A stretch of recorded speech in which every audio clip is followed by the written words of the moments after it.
Adviser সবাইকে ধন্যবাদ জানাই। আমি তিনটা পয়েন্ট নিয়ে কথা বলতে চাই। প্রথম হচ্ছে কি, আমরা ক্যাশলেস সোসাইটি চাই। আমরা স্মার্ট বাংলাদেশ, ক্যাশলেস সোসাইটি কিভাবে করে হবে সেটার জন্য খুব ইম্পর্টেন্ট হচ্ছে গিয়ে যে এই যে পেমেন্ট খাতে আমাদের যে কস্টটা আছে এটা কমিয়ে দেওয়া।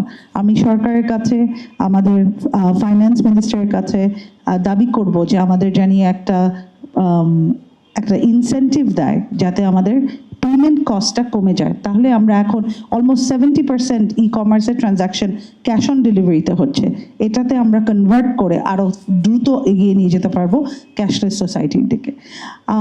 ই লার্নিং আমাদের একটা খুব বড় একটা জায়গা হচ্ছে e learning and e softwares applications. এই জায়গাটায় আমাদের দাবি হচ্ছে গিয়ে যে আমাদের কর অব্যাহত রাখুক এবং আমরা এই জায়গাটায় আরও যদি কোনো ইনসেন্টিভ দেওয়া যায় তাহলে খুব সুন্দরভাবে আমরা এই জায়গাটায় মানুষকে আরও ইন্টারনেট, ই কমার্স কীভাবে করে তাদের ট্রেডিশনাল বিজনেসগুলোকে এই আজকের জামানায় আপনার স্মার্ট বাংলাদেশের দিকে এগিয়ে নিতে যেই জিনিসগুলো তার দরকার সেটার শিক্ষাটা তাকে দিতে পারবো আমরা।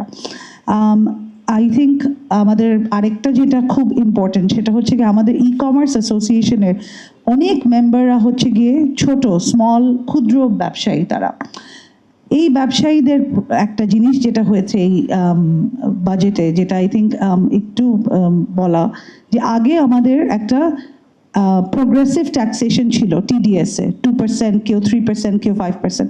সেটাকে এখন স্ল্যাব হিসাবে 7% করে দিয়েছে যারা ম্যানুফ্যাকচারিং করে, আর কিছু জায়গায় 5%। সো আমাদের ই কমার্সে এমন অনেক কটেজ ইন্ডাস্ট্রি, ছোট ছোট উদ্যোক্তা আছে যারা নিজেরা তৈরি করে পণ্য অনলাইনে বিক্রি করছে, সেটা অনেক কোম্পানিতে হয়তোবা দিচ্ছেন। সো এখন যখন টিডিএসটা 7% হয়ে যাবে, স্বাভাবিকভাবে তার জন্য এটা কষ্টকর হয়ে যাবে। সো আমরা এই জায়গাটায় বলবো যে এখানে জানি একটা কর তাদেরকে অব্যাহত করা হয় এবং যাতে তাদেরকে এটা থেকে বের করে দেয়। Thank you.